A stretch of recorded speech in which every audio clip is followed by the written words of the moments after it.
बिस्मिल्लाहिर्रहमानिर्रहीम। आज का लेक्चर है स्टेप्स ऑफ साइंटिफिक मेथड।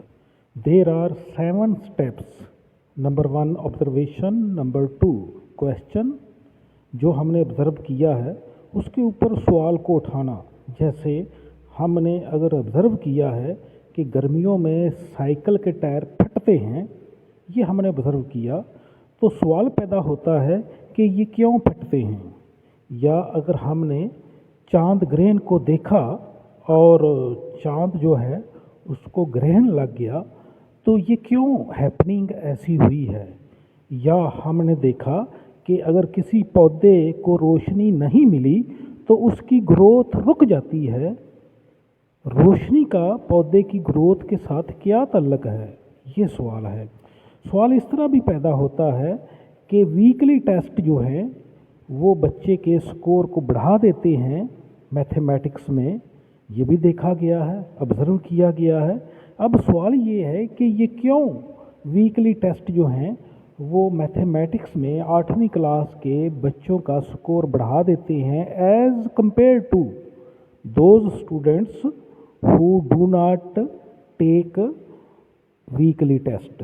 तो जब हम चीज़ों को ऑब्ज़र्व करते हैं कायनात में, अपने गिरदोनवा में, अपनी क्लासरूम में कोई भी हैपनिंग होती है, तो उसके ऊपर सवाल उठता है कि ये हैपनिंग क्यों हुई, इसके पीछे काज क्या है। तो दूसरा स्टेप जो है वो क्वेश्चनिंग का है कि क्वेश्चन जो हैं वो बनाए जाते हैं। अब उन्हीं क्वेश्चन का आंसर अनसाइंटिफिकली ढूंढने की कोशिश की जाती है, लॉजिकली ढूंढने की कोशिश की जाती है, गौर व फिक्र से, कियास से, कियाफे से हम उसका आंसर ढूंढते हैं। जब ये आंसर ढूंढा जाता है तो ये जो आंसर होता है ये एक हमारा मफरूज़ा होता है। असल में हम एक ख्याल कर रहे होते हैं कि ये जो हैपनिंग हुई है इसके पीछे काज ये है। जो काज होती है वही हमारा मफरूज़ा होता है, हाइपोथेसिस होता है।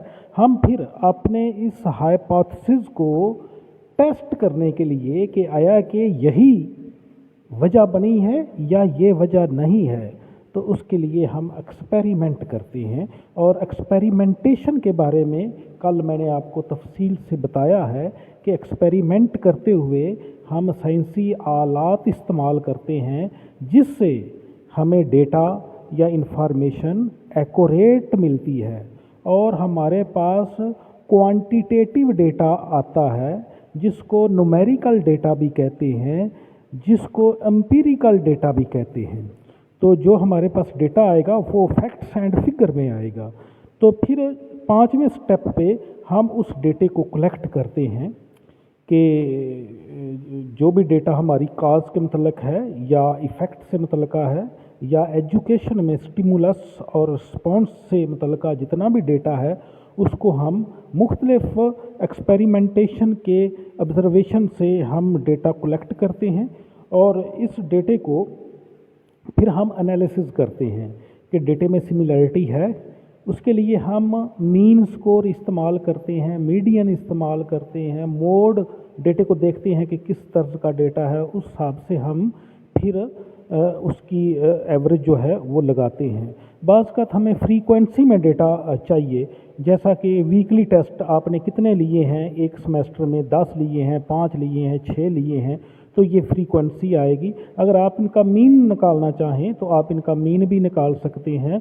परसेंटेज में भी हम बाज़ का डेटा चेक करते हैं, बार ग्राफ में, लाइन ग्राफ में, ये सारा जो डेटा है इसका हम एनालिसिस करते हैं और फिर हम उसको इंटरप्रेट भी करते हैं, बयान भी करते हैं। फिर एनालिसिस की बुनियाद पे जो आखिरी स्टेप है साइंटिफिक मेथड का वो कंक्लूजन्स एंड जनरलाइजेशन है कि हम डेटे की बेस पे हम कोई रिज़ल्ट निकालते हैं, कोई थ्योरी बनाते हैं, कोई नतीजा निकालते हैं और इस तरीके से ये प्रोसेस मुकम्मल होता है। इन केस जो हमारा मफरूज़ा है अगर वो दुरुस्त साबित होता है तो वही मफरूज़ा हमारा कानून बन जाता है, वही मफरूज़ा हमारा कंक्लूजन बन जाता है, वही मफरूज़ा हमारी फाइंडिंग्स होंगी और उसको हम एक साइंटिफिक नॉलेज के तौर पर लेंगे और वो साइंटिफिक नॉलेज में इजाफा होगा, और जो हमारे रोज़मर्रा के मसाइल हैं फिर उसको हम हल करते हैं उसी साइंटिफिक नॉलेज से। उसे हम टेक्नोलॉजी कहते हैं। जब हम साइंटिफिक नॉलेज को अप्लाई करते हैं रोज़मर्रा मसाइल हल करने के लिए, चाहे वो क्लासरूम के मसाइल हों या ट्रांसपोर्ट के मसाइल हों, कम्युनिकेशन के मसाइल हों, व्हाट्सोएवर, तो रोज़मर्रा ज़िंदगी में हम ऐसे कानून को, ऐसे असूलों को, साइंटिफिक असूलों को इस्तेमाल करके हम अपनी ज़िंदगी को बेहतर बनाते हैं, माशी तरक्की करते हैं और जिस्मानी सहूलियात हासिल करते हैं। तो अभी मैं इसको ब्रीफ कर देता हूँ, 7 स्टेप्स जो मैंने आपको बताए हैं, और फिर मैं एक मिसाल के ज़रिए इसको समझाता जाऊँगा कि किस तरह हर तालिब इल्म अगर साइंटिफिक तरीके से हर मज़मून को सीखेगा तो वो एक मिनी साइंटिस्ट बनेगा। वो रोट लर्निंग नहीं करेगा, वो रट्टा नहीं लगाएगा, और इस तरह हमारा मुल्क, हमारा माशरा भी बड़े बड़े साइंसदान प्रोड्यूस कर सकेगा। अब जो मौजूदा सूरत हाल है हमारे यहाँ वो ये है कि एक्सपेरिमेंट लेबॉर्ट्रीज़ वो बंद हो गई हैं। ना 9th क्लास में प्रैक्टिकल होते हैं और ना ही 11वीं क्लास में होते हैं। सारा हमारा सिस्टम रोट लर्निंग पर है, और इस रोट लर्निंग से हम रोबोट तैयार कर रहे हैं। और बच्चे जो हैं वो MSc मैथमेटिक्स की डिग्री तो उनके पास है, लेकिन उनमें लॉजिकल थिंकिंग नहीं है। MSc फिज़िक्स है, केमिस्ट्री है, लेकिन साइंटिफिक एटीट्यूड नहीं है। क्यों नहीं है? क्योंकि उन्होंने साइंटिफिक मेथड से नहीं पढ़ा, उन्होंने मेमोराइजेशन से डिग्री ली है। यही वजह है कि जो तरक्की याफ्ता ममालिक हैं, कोरिया है, जापान है, फिनलैंड है, वहाँ पर बच्चों को एक्सपेरिमेंटेशन के ज़रिए पढ़ाया जाता है, और इस तरीके से वो ज़्यादा काबिल और ज़्यादा नॉलेजेबल हैं। जबकि हमारा जो नॉलेज होता है, जो रट्टा लगाया होता है, इम्तहान देने के बाद वो भूल जाता है। तो ये मैंने एक थोड़ी सी बात की कि हमारा जो एजुकेशन सिस्टम है उसमें हमने साइंटिफिक मेथड से हमने पढ़ाना है बच्चों को, और एक्सपेरिमेंटेशंस हमने करवानी है। ये एक्सपेरिमेंटेशन सोशल साइंसेज में है, ये एक्सपेरिमेंटेशन नेचुरल साइंसेज में है, और यही एक्सपेरिमेंटेशन जो है वो लैंग्वेज में भी है। हमारे यहाँ तो लैंग्वेज लेबॉर्ट्रीज भी नहीं हैं। तो हर सब्जेक्ट एक्सपेरिमेंट के ज़रिए पढ़ाया जा सकता है, और बच्चों को ज़्यादा से ज़्यादा एक्टिविटीज़ में इन्वॉल्व करें, एक्सपेरिमेंटेशंस में इन्वॉल्व करें, ताकि बच्चे खुद ये दरियाफ्त करें कि हरारत से चीज़ें फैलती हैं। बच्चों को मुख्तलिफ मेटल्स की सलाखें दें, बच्चे उनको मैयर करें, उनको सेंटीमीटर मिलीमीटर में उनको मैयर करें, ये डेटा लें, फिर उनको गर्म करें, गर्म करके फिर उनकी मेजरमेंट लें, टेम्परेचर को भी नोट करें, कितने टेम्परेचर पर कितनी उसकी लेंथ में इजाफा हुआ है, और इस तरीके से रिलेशनशिप निकालें टेम्परेचर और वॉल्यूम में, और इस तरीके से वो एक कानून खुद डिस्कवर करेंगे जिसको हम बॉयल्स लॉ कहते हैं कि टेम्परेचर के बढ़ाने से वॉल्यूम भी बढ़ता है।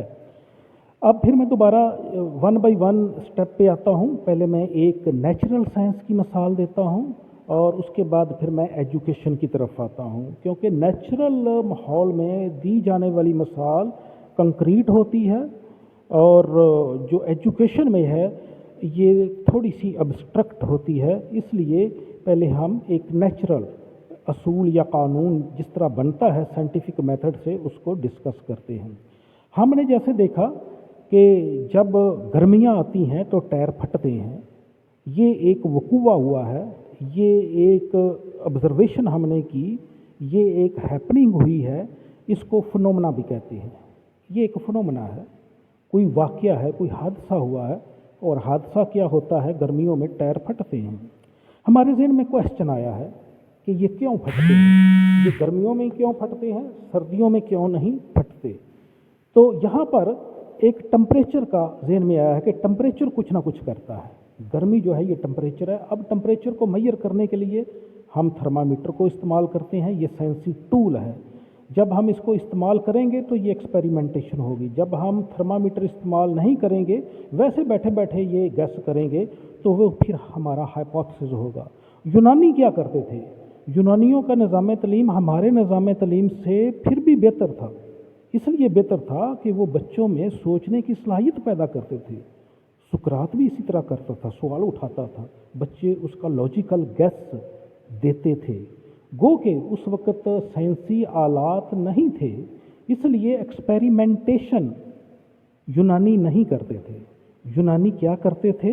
वो ऑब्जर्वेशन करते थे, एक्सपीरियंस करते थे, 5 सेंसेस से वो एक्सपीरियंसेस करते थे, जिसकी बुनियाद पर वो कहते थे कि ये ज़मीन साकना है और सारी कायनात इसके गिर्द घूम रही है, क्योंकि उनके पास साइंटिफिक इंस्ट्रूमेंट नहीं था, उनके पास साइंटिफिक टूल, साइंसी आला नहीं था, दूरबीन, जिसको सिर्फ हाइपोथेसिस कायम करते थे। तो तीसरे स्टेप पर आए। यूनानी जो लोग हैं उन्होंने इल्म में तरक्की की, लेकिन बगैर एक्सपेरिमेंटेशन के, लेकिन उन्होंने लॉजिक को फ़रोग दिया, उन्होंने रैशनैलिटी को फ़रोग दिया और उन्होंने मफरूज़े बनाए, और उनके मफरूज़े कई साल तक वो लॉजिकल गैस जो है वो चलते रहे। बदकिस्मती से हमारा निज़ाम तालीम ये बच्चों को हाइपोथेसिस बनाना सिखाता भी नहीं है, लॉजिकल गैस कराना सिखाता ही नहीं है, रोट लर्निंग पे है। हम तीसरे स्टेप पर भी नहीं हैं, बल्कि हम दूसरे स्टेप पर भी नहीं हैं, हम बच्चों को क्वेश्चन करना सिखाते ही नहीं हैं। तो ये 3 स्टेप, जब हाइपोथेसिस हमारा कायम हो गया कि टेम्परेचर से वॉल्यूम जो है वो बढ़ता है, तो फिर हम उसका एक्सपेरिमेंट करते हैं लेबॉर्ट्री में, कंट्रोल कंडीशन में। हमारे पास 2 वेरिएबल हैं, एक टेम्परेचर है और दूसरा वॉल्यूम है।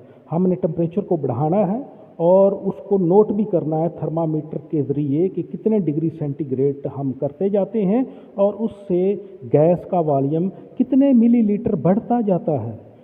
तो वॉल्यूम और टेम्परेचर हमारा आज़ाद मतगैर है और वॉल्यूम ताबे मतगैर है। टेम्परेचर इंडिपेंडेंट वेरिएबल है और वॉल्यूम डिपेंडेंट वेरिएबल है, और हम इन 2 वेरिएबल के दरमियान रबत या रिलेशनशिप ढूंढना चाहते हैं। आया कि टायरों का फटना टेम्परेचर की वजह से है, या सड़क के खुरदरेपन की वजह से है, या ऊपर ज़्यादा वज़न लादने की वजह से है। तो इस चीज़ को नापने के लिए हमारा जो पहला हाइपोथेसिस था, जो हमारा पहला लॉजिकल गैस था, वो था टेम्परेचर। तो टेम्परेचर को बढ़ाने के साथ साथ हम रीडिंग लेते जाते हैं, 2, 4, 6, 30 डिग्री सेंटीग्रेड, 40, 50, 60, 70, और दूसरी तरफ वॉल्यूम जो है वो बढ़ रहा है या कम हो रहा है, लेकिन बाकी चीज़ें हम कांस्टेंट रखते हैं, प्रेशर कांस्टेंट रखते हैं, और बाकी जो है एनवायरमेंटल चीज़ें, जितने भी वेरिएबल, एक्सटर्नल वेरिएबल हैं, उनको हम कांस्टेंट रख कर 2 वेरिएबल के दरमियान रिलेशनशिप ढूंढने की कोशिश करते हैं। जो आज़ाद मतगैर है, जिसको हम अपनी मर्ज़ी से कम या ज़्यादा कर सकते हैं, उसको इंडिपेंडेंट वेरिएबल कहते हैं, और दूसरा जो है वो डिपेंडेंट वेरिएबल है। और इस तरीके से हम डेटा कलेक्ट करते हैं। इंडिपेंडेंट वेरिएबल में जो इंक्रीज़ किया, डिपेंडेंट वेरिएबल में आया कि कोई इंक्रीज़ हुआ, डिक्रीज़ हुआ या कुछ नहीं हुआ, इस डेटे को फिर हम एनालाइज करते हैं। मतलब है, फिर हम इसका देखते हैं कि एक वेरिएबल को बढ़ाने से दूसरा वेरिएबल भी बढ़ रहा है या नहीं बढ़ रहा। अगर बढ़ रहा है, वो 2 गुना बढ़ रहा है, 4 गुना बढ़ रहा है या कम हो रहा है। तो 2 वेरिएबल के दरमियान जो रिलेशनशिप है उसका एनालिसिस करके फिर हम एक कंक्लूजन निकालते हैं, जो कि 7वां स्टेप आ जाता है कि एक चीज़ के बढ़ाव से दूसरे चीज़ में क्या बगाड़ आता है, कैसा आता है, और इसी रिलेशनशिप को काज एंड इफ़ेक्ट रिलेशनशिप कहते हैं। सोशल साइंस में इसको स्टिमुलस और रिस्पॉन्स भी कहते हैं। तो इल्लत और मालूल का ये रिश्ता एक तालिब इल्म जब ढूंढता है तो वो इल्म हासिल करता है, और इस तरीके से हम साइंटिफिक मेथड को अपनाते हैं। अब हम एजुकेशन और रिसर्च में आते हैं, और इसकी मिसाल जैसा कि मैंने आपको बताया कि weekly test increase student score in mathematics. ये मेरा एक मफरूज़ा है, ये मेरा एक लॉजिकल गैस है कि ऐसे बच्चे जो कि वीकली टेस्ट देते हैं उनका स्कोर बढ़ जाता है बनिस्बत उनके जो कि वीकली टेस्ट नहीं देते। तो ये मेरा जो मफरूज़ा है, इसको टेस्ट करने के लिए हम 2 क्लासरूम बनाएंगे। एक क्लासरूम को वैसे ही पढ़ाया जाता रहेगा, दूसरी को भी पढ़ाया जाता रहेगा, साथ वीकली टेस्ट लिए जाएंगे। तो फिर दोनों का स्कोर आखिर में 3 माह बाद, 1 माह बाद या 3 यूनिट पढ़ाने के बाद फिर चेक किया जाएगा, आया कि इनमें कोई वेरिएशन आई है, कोई बढ़ाव आया है, और फिर वो डेटा हमें बताएगा कि आया कि वीकली टेस्ट देने वाली क्लास जो है उसका स्कोर कितना, और जो वीकली टेस्ट नहीं देती रही उसका स्कोर कितना, दोनों को कंपेयर करेंगे। उस कंपेयर से हमें पता चलेगा कि वीकली टेस्ट और स्टूडेंट के स्कोर में कोई रिलेशनशिप है। अगर तो रिलेशनशिप होगा तो इसका मतलब है जो लॉ ऑफ एक्सरसाइज है, जो कि थॉर्नडाइक ने दिया था कि बच्चा जितनी किसी चीज़ की प्रैक्टिस करता है उतना वो ज़्यादा सीखता है, वो हमने साबित कर दिया, उसको वेरीफाई कर दिया कि ये बात दुरुस्त है। और अगर बच्चा ये पढ़ते हुए खुद ये काम करेगा तो वो एक मिनी साइंटिस्ट होगा, उसने वही कानून दरियाफ्त किया जो थॉर्नडाइक ने किया था, लॉ ऑफ एक्सरसाइज।